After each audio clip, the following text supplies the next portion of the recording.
Can you copyright AI-generated art?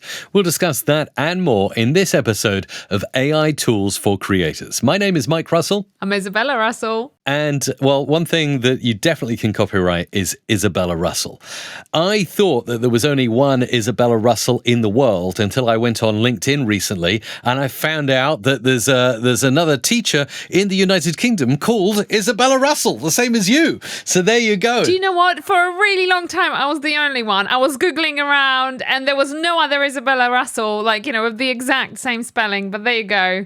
So we do a big shout out to the other Isabella Russell. There's loads of Mike Russells in the world. I even met my Mike Russell equivalent in the United States, in California, and sat outside one hack away with him outside the old Facebook, now Meta headquarters in California. So anyway, that's not what this episode is about, although it could be, ethically speaking. Can you copyright a human being? Can I be copyrighted? Can my visual representation, can my voice be copyrighted? Tom Hanks recently said to his Instagram followers, there is some weird ad floating around the internet with me representing a dental product. It's absolutely not me. I don't endorse it. Hollywood just said they're stopping striking, but, not everything's over. SAG-AFTRA is still a little bit like, this is not good. But we're talking about the art world, the creative world. What do you think, Isabella? Okay, so I've done a little bit of research into this because I think that's actually quite interesting.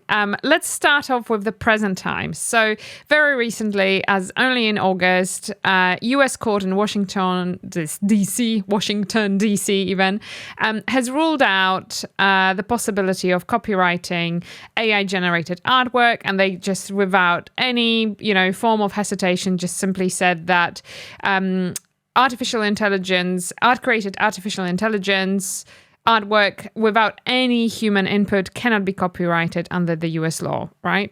So, and then they further expanded on that to say that copyright protection is only available for works created by human beings, okay, not supernatural beings as in Holy Spirit or animals or computer programs, artificial intelligence, okay?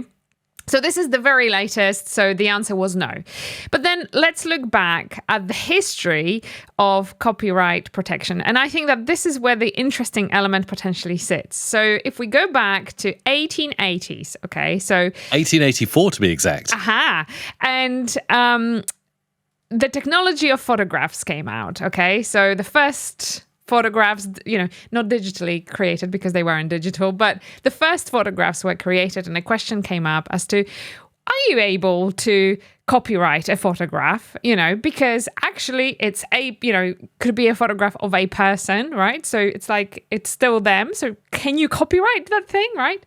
So the courts then were deciding whether how copyright law should handle then the new technology of photography. And some people argued that photographs shouldn't receive copyright protection at all. Now, copyright is supposed to cover creative works, and camera just mechanically captures images of whatever it's potentially pointed at, right? Then the nation's highest court at the time acknowledged that ordinary photographs may not merit copyright protection because they may be the mechanical reproductions of some scene, okay?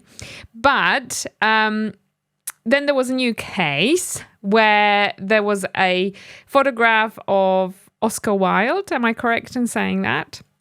And the original photographer really wanted to copyright his work as that was then reproduced in other places. And they've actually agreed that he brought to life Oscar Wilde by posing him in front of the camera, okay, selecting and arranging the costume, the background and other various accessories that were put on that picture, okay? And then, the whole history sort of from there stumbled, and we could copyright all of a sudden images. So this is interesting because I think if we were to argue this case on that specific case in the past, could we say that as humans, we are arranging what AI is then putting, and therefore we are creating something that uniquely captures the moment? So our prompt in some way almost serves as a very similar kind of reflection to what happened in the past. What do you think, Mike? Yeah, I think that is super interesting. And I heard what you said about the mechanical reproduction of something by a camera, by this new technology in the 1800s, right? So what a crazy new world. So we've always dealt with new technology, and is something copyrightable? And I think it is copyrightable, or it belongs to somebody, as we would use that terminology, when that somebody has had a significant creative impact in making it. Let me take that further by broadening this out. I know we're focusing on art and images in this episode, but if you look at Amazon insisting that any books now on their platform, especially self-publishing, it needs to be declared that this was either AI assisted or AI generated. So people can know. And I think in the future that 100% organic human label is going to become more and more interesting. And then we'll look at things like music, where Spotify's CEO has said, we're not going to ban AI generated music. But again, the more human input, if a EDM producer uses it to get the bass line for a track that otherwise is completely composed and played on real instruments by them, that's AI assistance. That still, in my opinion, at least, which maybe doesn't count for much legally, is a copyrightable piece of work. And then we look at art, right? So yes, you can say you can type in a simple prompt, right? So if I type into Midjourney or DALL-E, something like dog, and it generates these beautiful pictures of dogs, I don't think that's got a good case for copyright, because it's such a simple prompt, and yet the AI has done something amazing. However, and this is what I'm going to throw back to you, Isabella, these big models that are generating art, such as Midjourney, such as DALL-E, such as Ideogram, and all the other places where you can create amazing things, even now with text and real nuance in what's being described, and the less and less prompt engineering that's required as it seems to understand these things, so you can get really good stuff out of it. Why do you think that these models are free to freemium to very widely available to a big audience of people? Because the one thing that is presently missing, and may not be missing forever, is the human mind to create the thing. So it's all very well, one person saying, I've created this thing that can create any image you could ever think of, but it still needs lots and lots of human minds to create those images.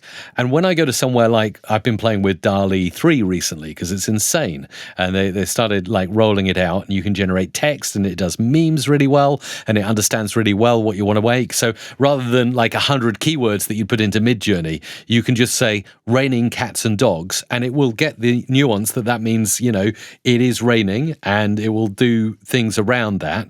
And it's really, really cool. So, it does require the creative input, because I'll look at other generations on DALL-E 3 or Midjourney, and I'll say, do you know what? Some of the stuff I'm seeing in the library, in the community tab, is way better than what I'm getting. So clearly there is a big element still of human creativity to really direct the artificial intelligence to make something good. And if someone's spending a lot of generations and a lot of time to make something like that, surely that should belong in some way to the human making that. Well, this is the question, right? How do you measure the amount of creativity that went into that, right? And then there is also the ethical question of, okay, if you create an image by a machine that has been trained on images of other people to come up with that final image, then how much is your creativity valued against the learning process that machine took to kind of get to where it is now based on other people's work? So obviously, I think the very first thing that any court will need to decide is how copyrightable is any material generated by those programs. And that's because of ethical side of things, of how it came to be.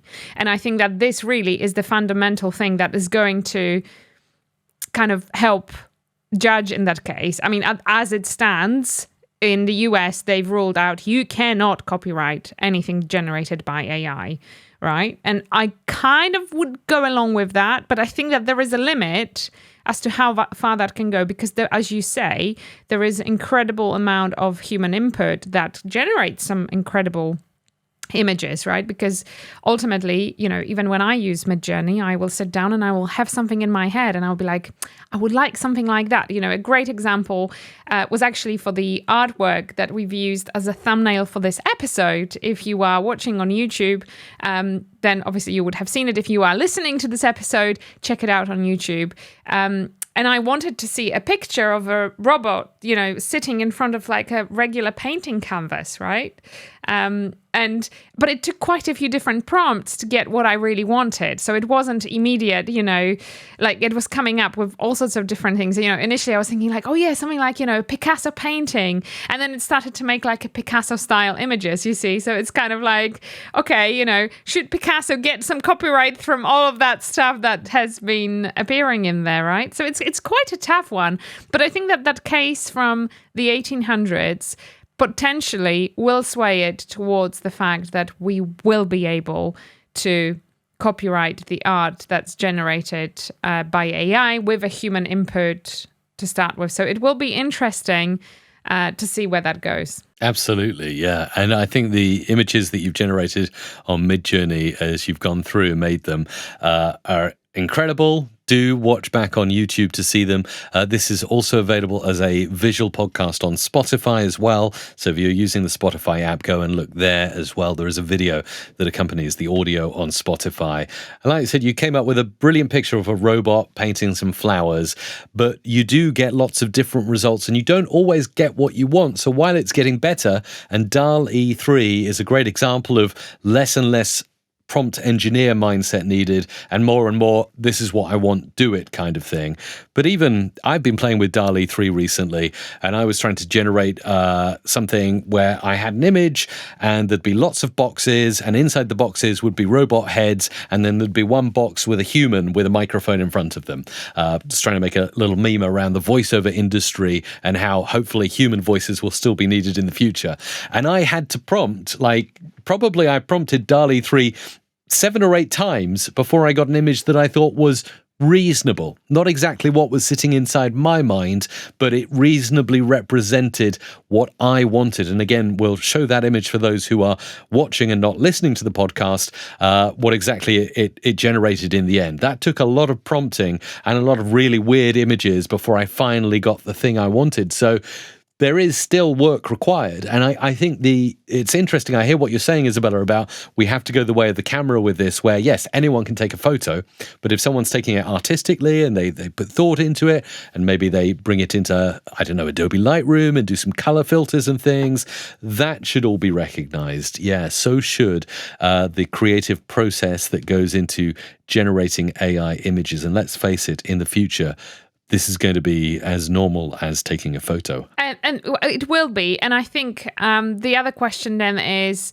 how much of AI-generated content within, say, an image could be acceptable? So what if somebody went ahead and generated a small element of the entire painting, say it's a painting, but with a part element that has been AI generated and inserted in digital post-production into it, right? But that has created the final output. Can that be copyrighted? It's like, and how much? And I think, then you have to ask then, okay, so out of the 100% of an image, say if 10% is AI generated, 90% is human input, can you then copyright that? Where is the limit? It's such a thin line. And I think that some really strong guidance will have to be created, and it will have to be unified across different countries, because of course, it might be that US will have a different stance on that to Switzerland or, South Africa and anywhere in between. And then where do we stand with this as humans? You see, it kind of calls for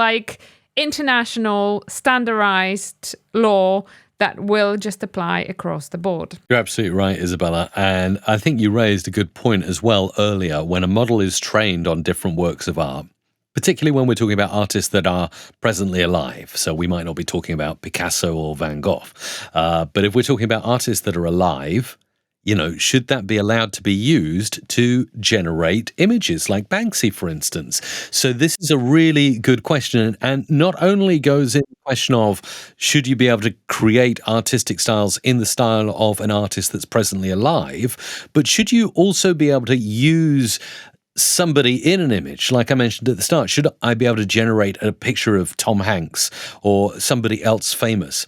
One thing I noticed was a meme a few weeks ago when DALL-E 3 was very new, and there was lots of chat on Reddit about it. People were generating and posting images to the ChatGPT Reddit, funnily enough, because, of course, DALL-E 3 is owned by OpenAI, and a lot of people were creating things with Mario.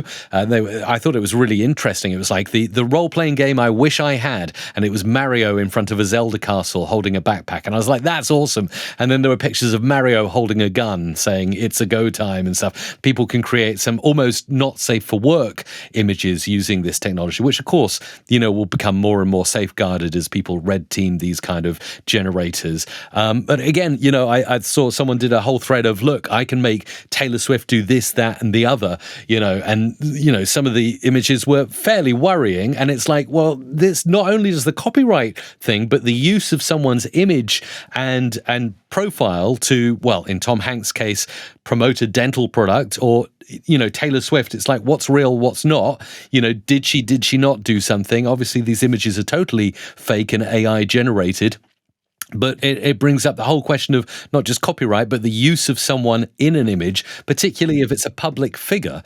I mean, what's your take on the use of a public figure without their permission to create art? Should that be allowed? That's a really, really tough one, right? Because it's like, it's a little bit like, when you have, say, paintings, in the olden days, let's go back in the olden days, you would have, an artist create a painting and put faces on it, right? So did the artist ask everybody on that painting to be on the painting? Did he need to get a permission?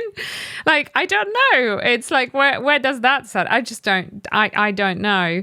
I think that using bluntly somebody's face for commercial gain is not okay. And I think that especially with well-known people, there are laws that protect, them from being used for third-party commercial gain. And I think that they stand a chance in court to actually go ahead and say, I didn't give permission to that. This is, not something that I stand behind yet. You've created my face, right, on the, on top of a cereal box or whatever else. But it's a controversial one. I really genuinely think it's a controversial one. And that story is yet to be written on how that will unfold and where that leads, because what stops any artist right now to get a prompt and get an idea and then replicate it as his own? Like, who's going to say he hasn't done it? Do you see what I mean? So it's like you could generate, say you are an artist who likes the style of Banksy and is creating similar artwork in that sense, right? What stops you from asking Midjourney to give you a million ideas, and you take a little bit of that idea, and generate something new from it? Or maybe just take entirely the idea given to you by Midjourney and then claim it as your own. Who stops you from doing that? Who is going to say, AI generated that and you copied that? Nobody will. See what I mean? There is a moral and ethical side to it that I think a lot of really smart people will really need to bash their heads about to create guidance that really covers a lot of that. And the question is that now you've got tools such as Generative Fill in Photoshop and Photoshop for web now, so you can work right inside the web. What if you're an artist and you've created this amazing masterpiece, but there's one thing you got wrong that you want to change? So you import it to Photoshop, you lasso around the bit you want to change, and you generative fill that. Have you now taken away some element of copyright on that part of the image because you've generated? And also, there is the big question of what were these models trained on? It's out there as a question mark with Midjourney, and to some extent to DALL-E. But then you have others like Adobe with their Firefly model that say, we're totally trained on Adobe stock. we're totally legally covered. If you get sued, we've got your back, kind of thing. Or you look at Getty Images as well, well known in the press and media for fantastic photography that's used by journalists. Again, they've got their own model that's rolling out that, again, is going to be 100% covered. So we are going to probably see like a steering towards more ethical and authorized models. And then there's always going to be the crazy outliers that can do more stuff like, and be open source. And so it should be, like Stable Diffusion. Stable Diffusion obviously has some guards and stuff, and there need to be guards around all of these things as to what can be created, how can it be created, whose likeness, and what can I do and depict in that image. But it's good to have open source too. I think so too, especially that who is to say how we should try. So if you look at AI as a helper, as this incredibly intelligent thing that has ability to create anything, which is what it is, then surely it's in our interest to feed it a true image of the world as it is, rather than some filtered version of like, oh, here is the limited like side peek view for the peephole of what the world is, versus here it is, make of it what you wish, and then create from there, right? So there is that argument that actually, it's like it's a whole world creation that we want to feed to it so that it can aid us in generating further within the scope of the world we live in, right? So by narrowing it down, we are almost narrowing ourselves down too. You see, it's like this is a really big question, but there is the moral side, which is going to be incredibly hard to satisfy everybody on, right? But then it's like, you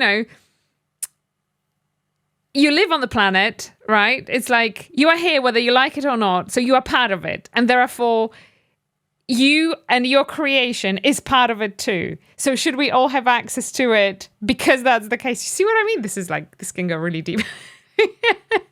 I should be, or maybe I was a philosopher in one of my previous lives. I think to bring this episode to a close, Isabella, a final thought is that I need a way as a creator, as an artist, as an artistic person, to bring what I'm thinking about in my mind to the AI on the screen or in my device. And that's clearly going to be done in the future, and this is a different episode entirely, by having some kind of implant or link straight into the brain, into the plane of the Matrix. I'm calling out Elon Musk and Neuralink, the idea to turn your brain into a read-write hard disk, or maybe something like the Matrix. Anyway, I promised I wouldn't go too far down that avenue. All right, just a quick question. Would you do it? If he said, okay, I'm taking volunteers, would you do it? I'm going to wait until it's the real stable version. So I know they've already started planting this into certain use cases, very specific use cases to give people motion back in their legs that didn't have it. I think that's a really cool use case. I would need a very good reason, as in this is going to make your life better. So for me, yes, if I lost the ability to move my body, yeah, humans are very adaptable, so I may well get used to that. But if someone said I can restore that to you, I would definitely say, that's amazing. I want that back. Give that to me. But as a functional human being who definitely has struggles in life, we all do, I think part of being human is facing those struggles and doing your best to overcome them. So my answer to you, Isabella, would be not yet. I'm surprised. I was prepared to hear you say yes. I would totally do. No, I mean, but I'm glad you say that. I think you are maturing, Mike. I love that. Throughout all the years we've known each other, I think that you are finally reaching the point of like that really appreciated maturity. I guess I'm like a fine wine. You could either argue that I'm like a fine wine and I'm maturing with age, or you could go back and listen to the episode we did on personal AI. You could say it's all those chats I've been having with Pi. She's really been convincing me to become a better human being. She's given me therapy. She's shown me how to make this podcast more exciting. She has told me how to organize my life, But that's a different episode entirely. Go and listen to Personal AI. Anyway, Isabella, final word from you and the encouragement to subscribe and all that good stuff. Let us know in the comments, should AI-generated art be able to be copyrighted or not? I would love to hear from you. We both would love to know. Just say yes or no in the comments. Super easy. And, you can give some further thoughts.